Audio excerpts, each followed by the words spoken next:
of the film Shadowbox, and we're very much looking forward to seeing it tonight. And firstly, let's talk about the title Shadowbox. Where did the title come from? And what are you wanting to convey about the circumstances of these characters with the with that title? Okay, so for the longest time, the film actually did not have an English title. It only had the Bengali title, which is Baksha Bondi, which again isn't, you can't really translate that into other languages. It's very specific to Bengali. But Shadowbox came right at the end when we wanted an English title finally. And Shadowbox actually has a very interesting background. Shadowbox means many things. One, I'm not going to say because it's related to the film and how the film ends, but that you'll only find out when you see the film. But shadow box is also the box in which, when an army man comes back home, is where he keeps his medals and all the honors that he has received, and which is quite ironic in the film because in the film the main character, which is husband of Tilottama's character Maya, he has PTSD. So the irony is, what is that prize that he comes back with? And so yeah, that is how the name Shadow Box came into being, because it's about the boxed lives and the shadow over that. Yeah, speaking Yeah. of, you've been working on this film for 5 years. No, actually, for more than 5 years, much How more long have you than. been working on this? We have been working on this film for 10 years. For 10 In fact, years, Tilottama yeah. has been involved with the project for 7 years, Wow. more than 7 years. Yeah. In the production sort of that, like, I guess, because you can keep on going back and editing and finding new things and stuff like that. At what point did you decide, okay, this is the time that we need to film it, we need to make it? Well, so actually the writing period was the longest period, and I think Tilottama read some 35 drafts of the script, and she was involved with us right from the beginning.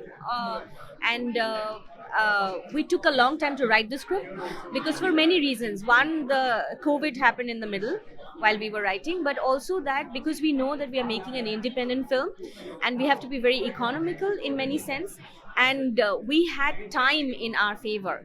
So the mistakes we thought that other productions have the luxury of doing at the production stage and waste money, we didn't do that. In fact, we shot the film in 23 days, edited the film in 7 months with various versions in the middle, and the film was ready in the second half much faster.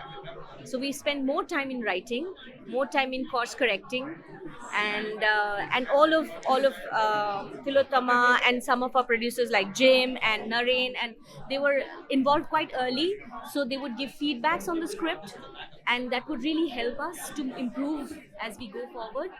So yeah, it has been a very interesting journey like that. Yeah, absolutely. Yeah. I believe you had a question for Jane. I do. So Jim, you recently donned the hat of producer for this film. So could you walk us through what made you want to choose this narrative? I think it was in lockdown 2020. I think is when Naren, a really good friend of mine, who's the main producer on the film, he reached out to me saying, "Please read this script. These are the people involved," and I love the people involved. I knew of Tanushri's work as an editor well in advance. I knew of Soumyananda Sahi's work as a cinematographer. I'd seen both of them. I thought they were incredible. I knew they sometimes even worked on the same film, where he would shoot it and she would edit it. And of course, I know Tilottama since many, many years. It's a long friendship and long admiration of her acting abilities.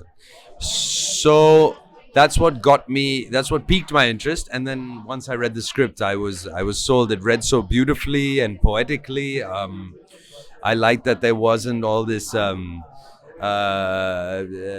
extra stage directions. Instead, everything about it just helped me enter the world of the film, and so that's what I really liked about it. And another question I had for Tilottama was, what do you think the film says differently about women's stories, like the modern women's story? I see your tattoo, Thank you. the Ma and Papa, and the infinity in which, and I was thinking of our film actually, that there is Yeah. that there is the sense of who we are, where we come from, and where do we go with that, and that in a way, the family, the unit, becomes like a microcosm that helps us understand the world. And this film is about a family, and it's about this woman who's trying to keep her family together. Um, and I think that has a sense of universality in that attempt to keep a family together against great odds. uh, and and in doing that, I really did feel a sense of so much of my own childhood, so much of my own parents, what the debt of gratitude I owe them, uh, for taking care of us, for allowing us to be who we are. uh, and there's so many things you understand intellectually. Like I always, when I saw my mom, I as a child, I always thought my mom did more work than my father. I felt that she pulled the weight of the house far more. I was extremely judgmental against my dad, even though he was the most wonderful human being. And it's only when I grew older that I started realizing that I was so focused on my mom that I really actually ignored my father a lot. And I make a very conscious effort today to spend time with him, to understand him. uh, and a lot of it has to do with, like, the way the characters evolve in Bakshabondi. They're not judged for being who they are, and and this sense of dignity that Tanushri and Somo have given to each character make me at least really feel really filled me up in ways that were very familiar.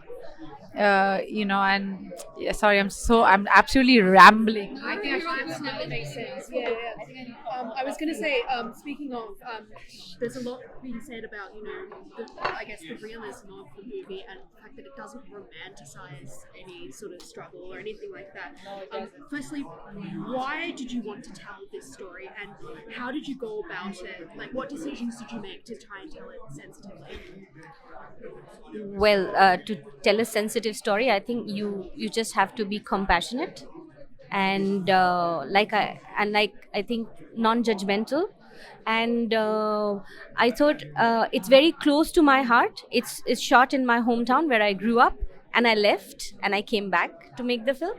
And it's very strange because I have the privilege now. When I look back, I have the privilege of doing such a personal story, surrounded by friends. Actually, Tilotama, Jim, they are all my friends. And the co-conspirator of my film is my husband. And in a way, making this film over there was like almost like introducing my life to him. And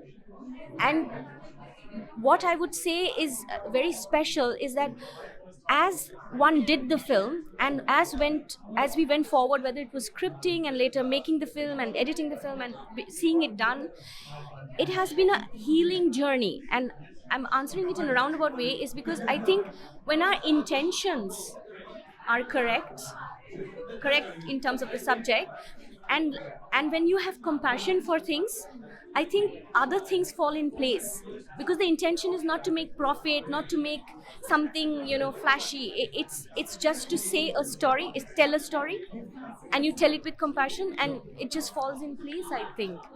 And and that's the force behind it. Yeah. Halfway through the movie, there's a plot point where the husband disappears, and that's like quite late into the movie. Why put a plot point so late in the movie? As in, like, yeah, what made you put that in? Oh well, so stylistically, it was a decision that we had at the scripting stage only, because we wanted to also look at the whole film from from cinema language. We were not going to do a whodunit, but we have a murder mystery. We were picking up on drama, but we didn't show the mellow of it, and we played with ellipses. So these are all choices because we wanted the audience to participate in the film. and it's not only about this one woman. If you look at the film, it's about many people. All our secondary characters who are supposedly are as important. If you take one of them out, the whole pattern falls apart actually. And we wanted to do it like that is because a person is a product of their environment. They have to come together, they have to come as a pattern, and if that pattern is a large pattern, we are ready to support that. So it was a conscious decision actually, and yeah, so that's why it's a little late, and it sort of kind of encourages the audience to participate and have a room.